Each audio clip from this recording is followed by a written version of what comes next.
বেণীমাধব, বেণীমাধব, তোমার বাড়ি যাব। বেণীমাধব, তুমি কি আর আমার কথা ভাবো? বেণীমাধব, মোহন বাঁশি তমাল তরুমূলে বাজিয়েছিলে। আমি তখন মালতী স্কুলে ডেস্কে বসে অঙ্ক করি, ছোট্ট ক্লাস ঘর, বাইরে দিদিমণির পাশে, দিদিমণির পর। আমি তখন নবম শ্রেণী, আমি তখন শাড়ি। আলাপ হলো বেণীমাধব, সুলেখাদের বাড়ি।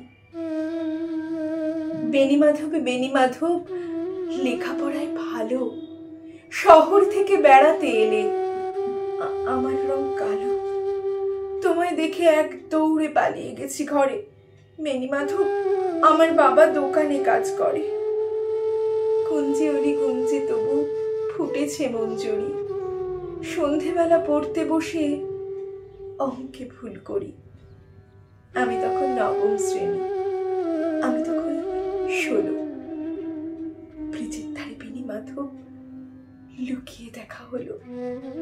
বেণীমাধব, বেণীমাধব, এত দিনের পরে সত্যি বলো, সেসব কথা এখনো মনে পড়ে? সেসব কথা বলেছ তুমি তোমার প্রেমিকাকে?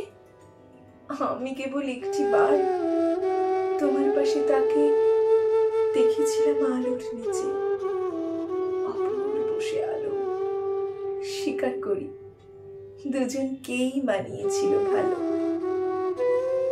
পুড়িয়ে দিল চোখ আমার, জুড়িয়ে দিল চোখ। বাড়িতে এসে বলেছিলাম ওদের ভালো হোক। রাতে এখন ঘুমোতে যাই একতলার ঘরে, মেঝের উপরে বিছানা পাতা, জ্যোৎস্না এসে পড়ে। আমার পরে জীবন ছিল চোরাপাথের বাঁকে মিলিয়ে গেছে।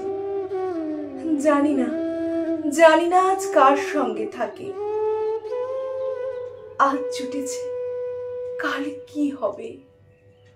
কালের ঘরে শোনে। আমি এখন এপাড়ার সেলাই দিদিমণি। তবু আগুন, বেণীমাধব, আগুন জলে কই? কেমন হবে আমিও যদি নষ্ট মেয়ে হই?